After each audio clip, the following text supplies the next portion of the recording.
The air in Papa Ade's tidy compound was so thick you could taste the tension. Amina stood pinned beside her mother, her hands twisting the life out of her dress. A frantic drum hammered against her ribs.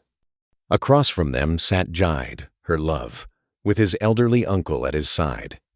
Between the two families, on a small woven mat, lay Jide's entire offering: a few bundles of cloth, 2 cartons of soap, and a painfully thin envelope. Papa Ade stared at the mat, his face carved from stone.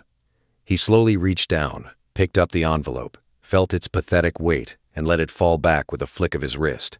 "Is this some kind of joke?" Papa Ade's voice was low, but it sliced through the quiet. "You come into my home, asking for my only daughter's hand, and you present this insult?" Jide's uncle, a man worn down by years of hardship, bowed his head. "Papa Ade, we're humble people, but our boy, Jide, he has a strong back and a good heart. He'll cherish your daughter. He'll work for her." "And will his good heart put food on the table?" Papa Ade roared, shooting to his feet. "Will it fix my leaking roof? Will it pay for medicine when my wife is sick? I have raised Amina with the last of my strength. She is a jewel, and you bring me sand?" "Father, please," Amina whispered, tears stinging her eyes. "I love Jide. We can build a life together." "Silence, girl," her father commanded, not even glancing her way. He jabbed a trembling finger at Jide. "Look at him. He can't even afford to honor your family. The bride price is a promise that a man can care for our child. This isn't a promise. It's a disgrace. Get out of my house." The answer is no. This talk is over.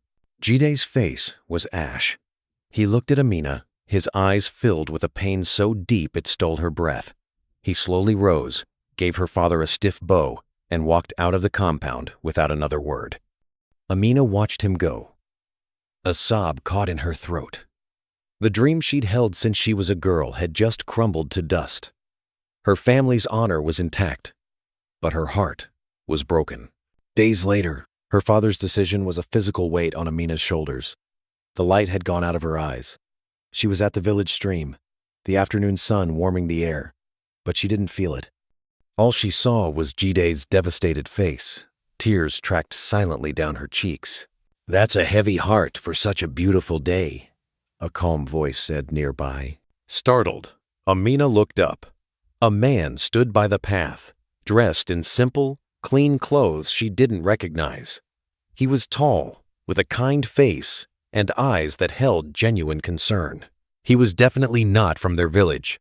Embarrassed, she quickly wiped her face. "Forgive me, sir. I didn't see you." "No. I'm sorry for disturbing you," he said, stepping a little closer. "But your sadness, it felt deep. Is there anything I can do?" Amina shook her head, managing a weak, watery smile. "You're very kind, sir. But this is a family matter." The man, who introduced himself as Emeka, just nodded. "I understand. Sometimes the burdens of family and tradition are the heaviest of all." He glanced at her empty water pot. "Let me at least help you with that." Before she could protest, he'd taken the heavy clay pot, filled it with an easy, practiced motion, and swung it to his shoulder. He walked with her back toward the village, a quiet strength about him. He didn't pry or offer cheap advice. He just listened to the silence between them. For a few moments, just by his quiet presence, Amina felt her burden lighten. When they reached the edge of the village, he set her pot down, gave a small, respectful bow, and disappeared. A week passed.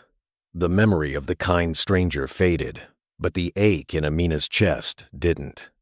One afternoon, while she was helping her mother grind yam, a sleek, black car, the likes of which their village had never seen, pulled up outside their compound. Emeka stepped out. This time, he wore a sharp, tailored suit. Papa Ade rushed out of the house, his eyes wide with a mix of suspicion and awe. "Can I help you?" he asked, his voice cautious. "My name is Emeka," the stranger said, his tone polite but firm. "I've come to talk about your daughter, Amina." Amina's heart stopped. Her mother came to stand beside her, gripping her arm. "My daughter is not available," Papa Ade said, puffing out his chest. Emeka smiled faintly. I know. I was also made aware of a recent proposal that was found insufficient. Papa Ade's eyes narrowed. Emeka gestured to the car. His driver opened the trunk, revealing 2 large suitcases and several expensive-looking bags. I've come to fix the situation. I have come to pay the bride price for Amina. The driver began unloading the gifts.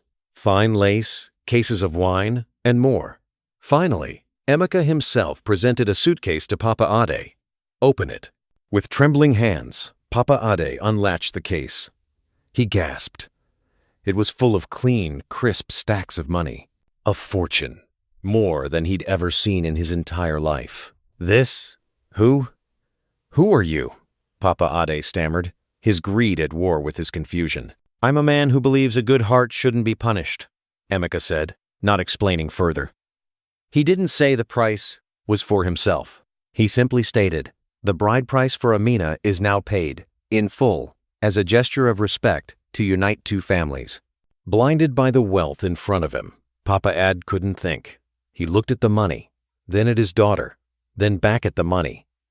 This one act secured his future, his status, everything. It is accepted, he declared, his voice shaking with emotion. The bride price is accepted. Amina stared in horror. Father, no. What have you done? I don't know this man. You can't sell me. Silence, Papa Ade commanded, his eyes gleaming. The bride price is paid. It's done. You will show our benefactor respect. The news ripped through the village. When Jide heard it, his world fell apart. He ran to Amina's compound. His face, a storm of rage and betrayal. So this is it, Amina? You left me for a rich man? Your tears were all lies, just waiting for a higher bidder. No, Jide, it's not what you think, she cried, reaching for him. I don't know why he did this. I don't want it. Lies, he spat, his heart breaking all over again. Your father has his money, and you have your rich man. I hope you're both happy. He turned and ran, leaving her alone, trapped in a nightmare she couldn't wake from. Drunk on his new status, Papa Ade organized a grand celebration to announce his daughter's betrothal.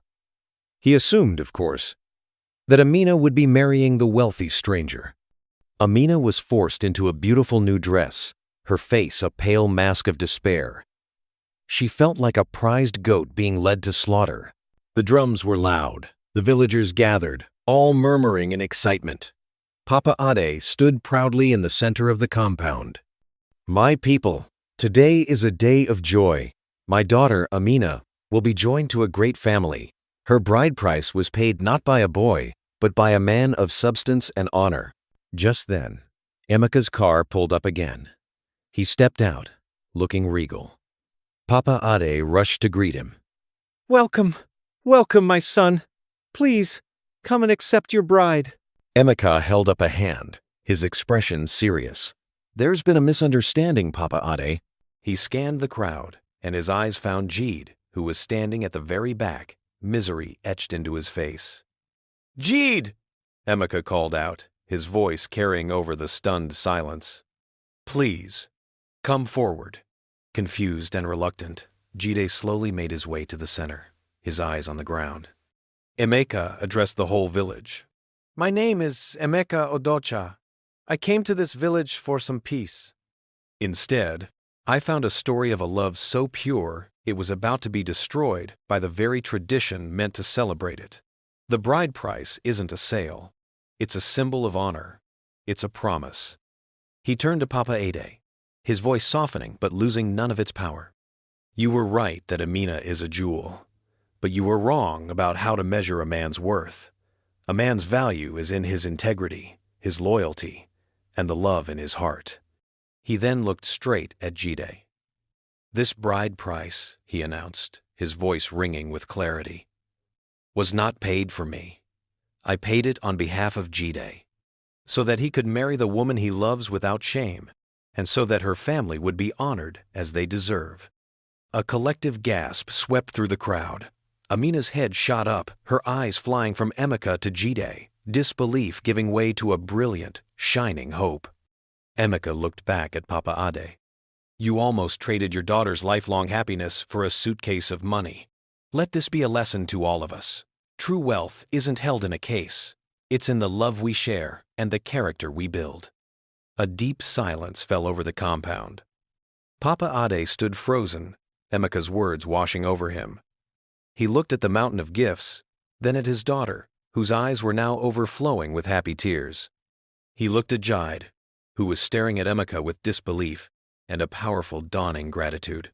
With the whole village watching, Papa Ade felt the sting of shame, not for being poor, but for being proud. Amina ran to Jide and threw her arms around him. "He did it for us, Jide! He did it for you!" Jide hugged her back, burying his face in her shoulder as the weight of his bitterness finally lifted.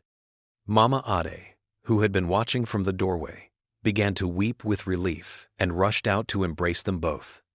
Slowly, his shoulders slumped, Papa Ade walked over to Jide. He placed a heavy hand on the young man's shoulder. In front of everyone, he bowed his head. "Forgive me, my son," he said, his voice thick with emotion. "I was a fool, a greedy old fool. You have my blessing. Take care of my daughter. You've proven your worth in a way money never could." The wedding of Amina and Jide was the most joyful the village had seen in years. It wasn't a celebration of wealth, but of a love that had overcome pride and hardship. The bride price, once a tool of division, had become a symbol of unity and kindness. Emeka was there, a quiet guest of honor, smiling as he watched the couple dance. He asked for nothing in return. His reward was seeing goodness win. As Amina danced with her husband, her heart was full. A stranger had come into her life and paid a price she thought was for her hand, but she realized now he had paid for something more. He had paid to restore her faith, to humble her father, and to prove to an entire village that the greatest wealth is a pure love, and the greatest honor is a kind heart.